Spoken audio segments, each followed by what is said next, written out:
భర్త ఆదాయం రెట్టింపు కావాలంటే భార్య తప్పకుండా చేయవలసిన 10 ముఖ్యమైన పనులు. ఈ 10 ముఖ్యమైన పనులను ఇంటి ఇల్లాలు చేసినట్లయితే లక్ష్మీదేవి మీ ఇంట్లో పీట వేసుకొని కూర్చుంటుంది. భర్త ఆదాయం రెట్టింపు అవ్వాలంటే భార్య తప్పకుండా చేయవలసిన 10 పనులు ఇవే.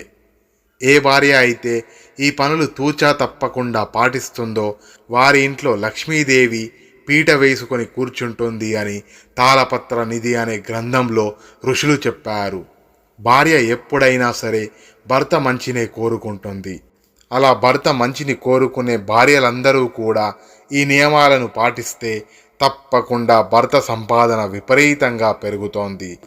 ఇంట్లో ధనం మిగలాలి అన్నా, ఆర్థిక సమస్యలు పోవాలన్నా, భర్త సంపాదన పెరగాలి అన్నా స్త్రీలు కొన్ని తప్పులను అస్సలు చేయకూడదు. కొన్ని నియమాలను పాటించాలి అని తాళపత్ర నిధిలో చెప్పారు. మరి ఆ నియమాలు ఏమిటో ఇప్పుడు మనం ఈ వీడియోలో వివరంగా తెలుసుకుందాం. అలాగే ఈ వీడియోని ఎక్కడా స్కిప్ చేయకుండా చివరి వరకు చూడండి. అప్పుడే ఈ వీడియోలో ఉన్న పూర్తి సమాచారం మీకు అర్థమవుతోంది.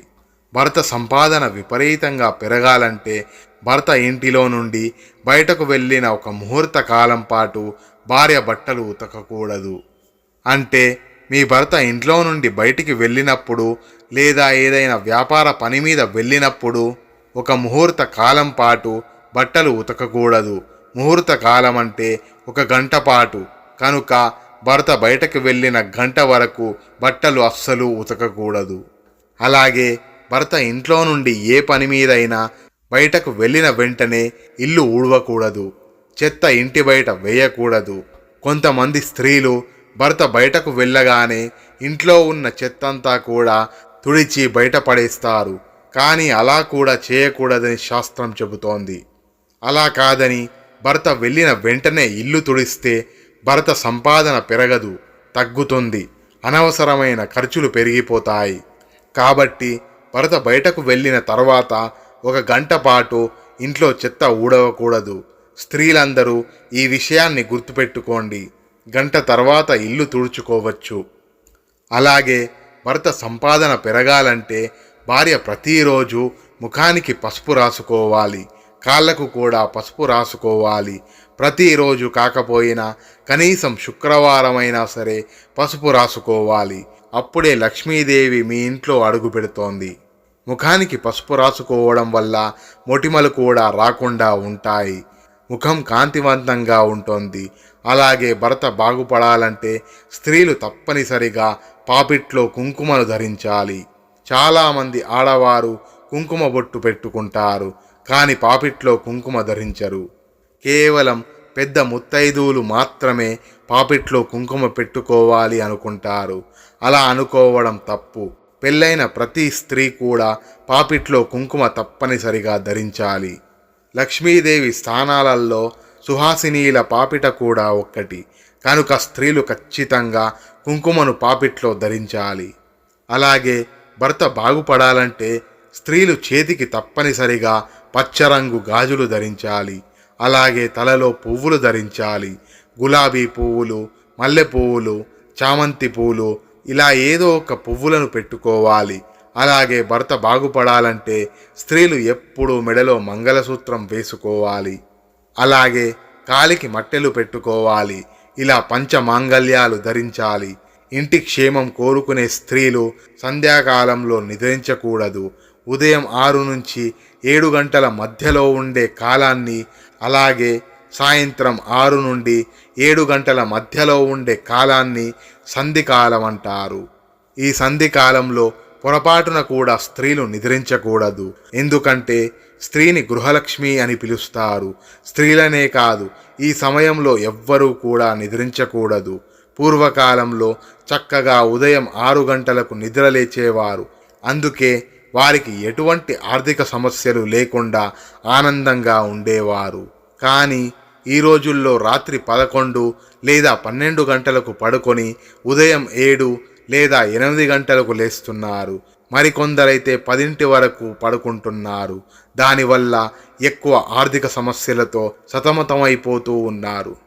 తద్వారా లక్ష్మీదేవి అనుగ్రహాన్ని కోల్పోతున్నారు. ఇది పరమ సత్యం.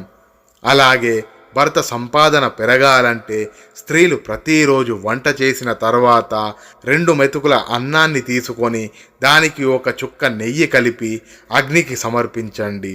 ఇలా చేస్తే యజ్ఞేశ్వరుడి యొక్క పరిపూర్ణ అనుగ్రహంతో మీకు ఐశ్వర్యం లభిస్తోంది. కేవలం 2 మెతుకులు సమర్పించండి చాలు. 2 మెతుకుల అన్నాన్ని సమర్పిస్తే లక్ష్మీదేవి ఎల్లవేళలా మీ ఇంట్లోనే ఉంటుంది. అదేవిధంగా భర్త మంగళవారం, శుక్రవారం, ఆదివారం రోజుల్లో క్షవరం చేయించుకోవడానికి వెళుతూ ఉంటే ఆ రోజుల్లో వెళ్ళకూడదని భార్య చెప్పాలి. ఎందుకంటే కొంతమంది పురుషులకు ఇది తెలిసి ఉండదు. స్త్రీలైతే ఆధ్యాత్మిక విషయాలను తెలుసుకుంటూ ఉంటారు. కనుక మీ భర్తకు ఈ విషయాన్ని చెప్పండి. అదేవిధంగా ఆదివారం, మంగళవారం, శుక్రవారం రోజుల్లో మీ భర్త తెలియక గోర్లు కత్తిరిస్తే ఆ రోజు గోర్లు కత్తిరించకూడదు అని మీరే చెప్పాలి. భర్త ఒక్కసారి ధరించి విడిచిన బట్టలను మళ్ళీ ధరించకూడదు. అంటే విడిచిన బట్టలు ఉతకకుండా మళ్ళీ ధరించరాదు. అలా కాదని ధరిస్తే మాత్రం లక్ష్మీదేవి మీ ఇంటి నుండి వెళ్ళిపోతోంది. కనుక మీ భర్త విడిచిన బట్టలను సబ్బు లేకపోతే నీటిలో అయినా జాడించి పిండి ఎండలో ఆరవేసి ఆ తర్వాత మీ భర్తకు ఇవ్వండి. అంతేకాని విడిచిన బట్టలను మీ భర్త మళ్ళీ మళ్ళీ ధరిస్తే అస్సలు ఊరుకోకండి. లక్ష్మీదేవి అనుగ్రహం పోతోంది. ఈ విషయాన్ని మహాభారతంలో కూడా చెప్పారు. అలాగే భర్త సంపాదన పెరగాలంటే స్త్రీలు ప్రతి శుక్రవారం రోజున లక్ష్మీదేవిని ఆరాధించాలి. ఎన్ని పనులున్నా సరే శుక్రవారం రోజున ఉదయం, సాయంత్రం 2 పూటలా లక్ష్మీదేవిని ఆరాధించండి. చక్కగా దీపంలో ఆవు నెయ్యి లేదా నువ్వుల నూనె పోసి దీపారాధన చెయ్యండి. గులాబీ పువ్వులు, మందార పువ్వులు, తామర పువ్వులు, చామంతి పువ్వులు ఇలా మీకు ఏవి దొరికితే ఆ పూలతో అమ్మవారిని పూజించండి. ఎండు ఖర్జూరాలు అమ్మవారికి నివేదన చేయండి. ఆ తర్వాత తప్పకుండా కనకదార స్తోత్రము, శ్రీ సూక్తము చదవండి. ప్రతి శుక్రవారము మీరు కనకదార స్తోత్రము, శ్రీ సూక్తం చదవడం ప్రారంభించారంటే అతి కొద్ది కాలంలోనే మీ ఇంట్లోకి అష్టైశ్వర్యాలు, సకల సంపదలు వస్తాయి. ఇది పరమ సత్యం. ఎవరైతే ప్రతి శుక్రవారము కనకదార స్తోత్రము చదువుతారో వాళ్ళు కుబేరుడితో సరిసమానంగా తులతూగుతారని, అంతటి సంపదలు పొందుతారని జగద్గురువు ఆదిశంకరాచార్యుల వారు చెప్పారు. కనుక ప్రతి శుక్రవారము కనకదార స్తోత్రము చదవండి. అమ్మవారికి ఖర్జూర పండ్లు నైవేద్యంగా పెడతారు కదా, ఆ ఖర్జూరాలను తీసి పూజ పూర్తయిన తర్వాత ఒక డబ్బాలో దాచి ఉంచండి. మీ భర్త ఇంటి నుండి బయటకు వెళ్ళినప్పుడు చక్కగా మీ భర్తకు కుంకుమ బొట్టు పెట్టి ఒక ఖర్జూరాన్ని మీ భర్త చేతిలో పెట్టి తినమని చెప్పండి. ఆయన తిన్న తర్వాత ఒక గ్లాసులో మంచినీళ్లు ఇచ్చి చిరునవ్వు నవ్వుతూ క్షేమంగా వెళ్ళి లాభంగా రండి అని సాగనంపండి. ఇలా చేసినట్లయితే లక్ష్మీదేవి ఎప్పుడూ కూడా మీ ఇంట్లోనే ఉంటుంది. ప్రతి శుక్రవారం అమ్మవారికి పూజలు చేసినప్పుడు తల్లి నా భర్తకు ఆయురారోగ్యాలు ప్రసాదించు, అలాగే నా భర్త సంపాదన రెట్టింపు అయ్యేటట్లుగా అనుగ్రహించు తల్లి, ఆయనకు అదృష్టాన్ని, ఐశ్వర్యాన్ని ప్రసాదించు తల్లి అని అమ్మవారిని ప్రార్థించండి. అమ్మవారు తప్పకుండా మిమ్మల్ని అనుగ్రహిస్తారు. భర్త బాగుండాలంటే భార్య చేయవలసిన పనులు ఇవే. కనుక స్త్రీలు ఈ నియమాలను పాటించి మీ భర్త పిల్లలతో కలిసి ఆనందంగా జీవించండి. ఈ వీడియో కనుక మీకు ఉపయోగపడుతుందనుకుంటే శ్రీమాత్రే నమః అని ఒక కామెంట్ చేసి వీడియోని లైక్ చేసి మీ ఫ్రెండ్స్ అందరికీ షేర్ చేయండి. మరో వీడియోలో మళ్ళీ కలుద్దాం. అంతవరకు సెలవు.